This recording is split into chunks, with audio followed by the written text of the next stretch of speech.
Hello, welcome back to the Healthtech Podcast. Today, Adra and I are back stepping in for James, and we are throwing it back to episode 309, when James was joined by Ghalib Khan, NHS Innovation Fellow and founder of Written Medicine.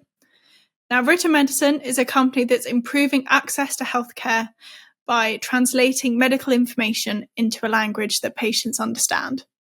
So in this episode, James and Ghalib are talking about a story where a young boy tragically passed away due to his delayed MRI scans. These scans were repeatedly delayed because his family couldn't read the referral letter given to them by the NHS. So whilst they could speak very limited English, so they could read the date and the time of the appointment, they unfortunately couldn't read that the young boy had to be nil by mouth before turning up for the MRI scan. As a result of this, his cancer progressed and he tragically lost his life. So as well as this, James and Ghalib touch on the information accessibility challenges within the NHS and what Written Medicine are doing to help tackle this. Obviously, this is incredibly sad for someone like me, like a general reader, but for someone like yourself, I imagine evokes a lot of different reactions because you know that it's solvable, right? So you tell me, man, what are you doing at Written Medicine and why is this article so relevant to what you are doing? So first of all, it's a very low-tech problem. It's not even that high-tech of a problem to solve. You don't need AI or machine learning in these translation processes because a lot of the time, once you've done these translations, you keep them because these are standardized letters that you send out from the hospital. They're not going to be different for every patient, right? So some of the patients for an ultrasound scan may have to drink a couple of litres of water before coming. Some people may have to be nil by mouth in this case. And so it's very easy to provide and map. But the problem is in the NHS, you have ethnicity that's been coded, but it's from 2001. So it's 20 years old. They've probably got less than 10 ethnicities on there. But we've also been asking for country of origin to be coded. We've asked for languages, such as this case, to be coded, and also religion. And this is to help improve and personalize the care that patients get and improve their experience. What we do at Written Medicine is we provide accessible and bilingual medication content around the medication that's been prescribed and dispensed in the hospital or in the pharmacy. And we do this by not using AI and machine learning. We've got roughly a database of 3,500 directions of use phrases that you combine together to make a full direction of use. And then we put them through a 4-step language development process, utilizing 4 human beings who are experts in those languages with a clinician, particularly a pharmacist who is bilingual and will go away, test the combinations out over a number of weeks and come back to us and tell us whether something is changing or not. And typically, these are small changes that we would have to add. So sometimes there are certain languages that have multiple words for the same word, like tablet in Romanian. There's 4 words for tablet in Romanian, but there is no word for pessary in Romanian. So how do we then do that translation and make sure the patient's inserting the medication in the correct place? In this case, a lot of the hospitals actually do already have letters explaining to the patient the procedure that needs to be that will be taking place and how they need to prepare for it.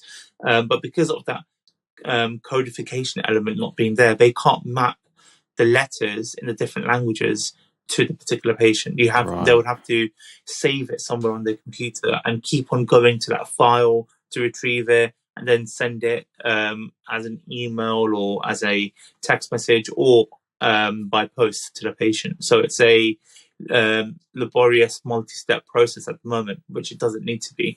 And the report highlights this as well. It talks about ethnicity not being coded in the system, but we're also mentioning the report as well because we were interviewed by his for being a translation service and improving patient experience, even though it's nothing to do with patient letters at the moment. But we've also been approached by multiple organizations to help them with their letters and standardizing those letters processes.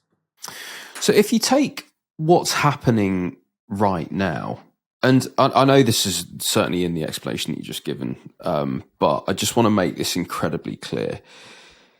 If you take what's happening right now, where we don't know, like I, as a, say, GP, I don't know whether my patient can read and write in English. Like, I just don't. Even if they come to me speaking the Queen's English, the fact is, I don't actually know if they can read and write in English. And you can bet that if they can't, and even if they speak English incredibly well, they may well be too proud to say it, or don't want to say it, or whatever. And they're gonna take risks then.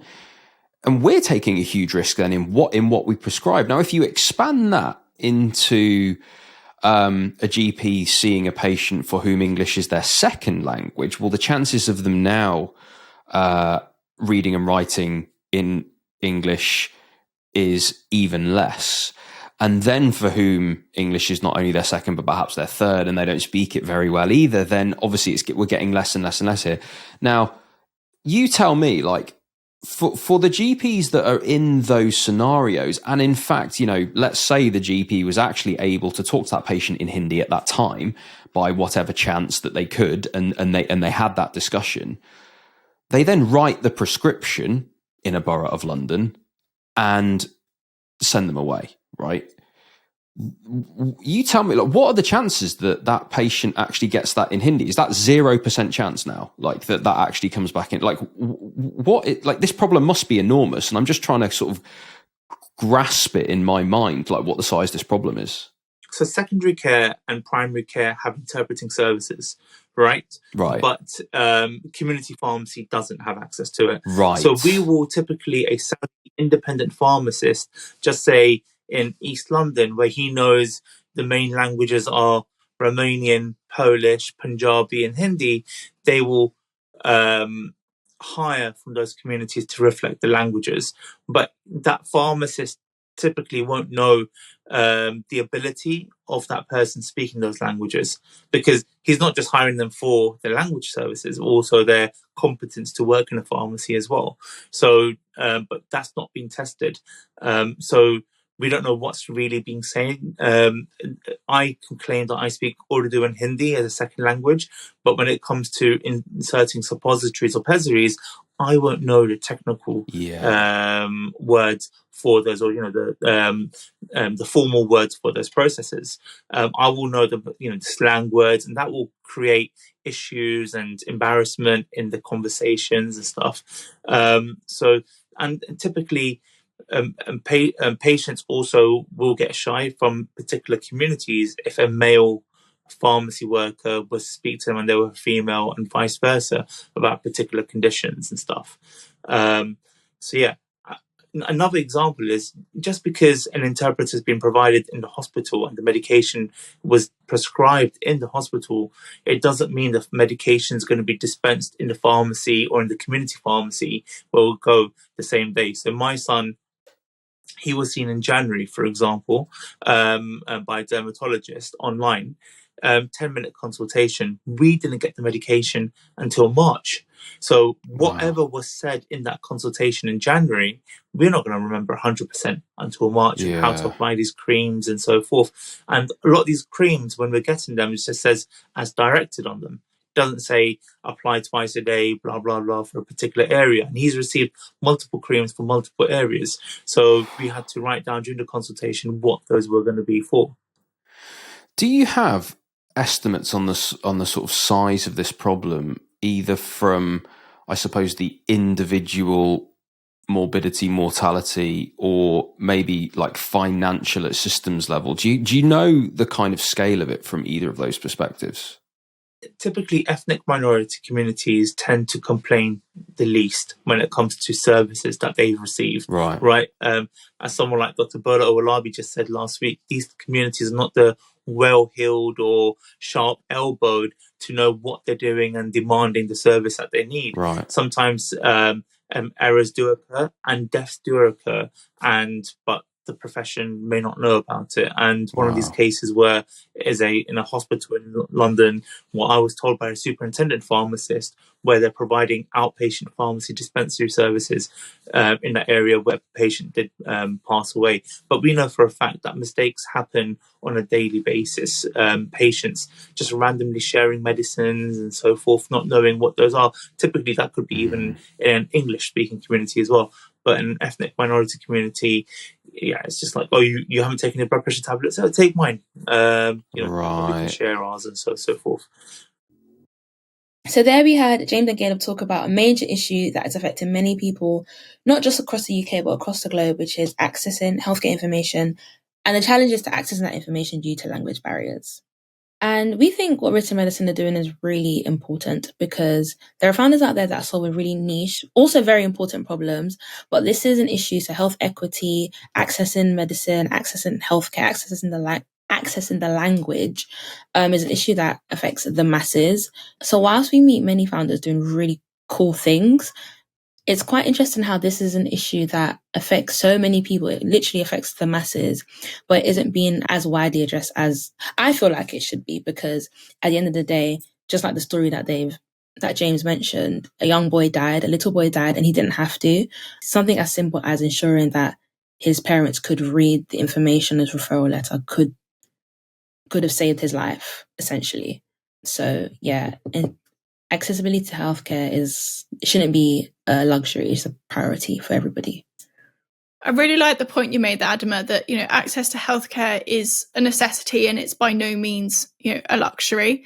And I think as we see, the evolution of healthcare moving from, traditionally face-to-face appointments to, whether that be online, on a phone, on an app, this language barrier is always something that is going to need to be addressed.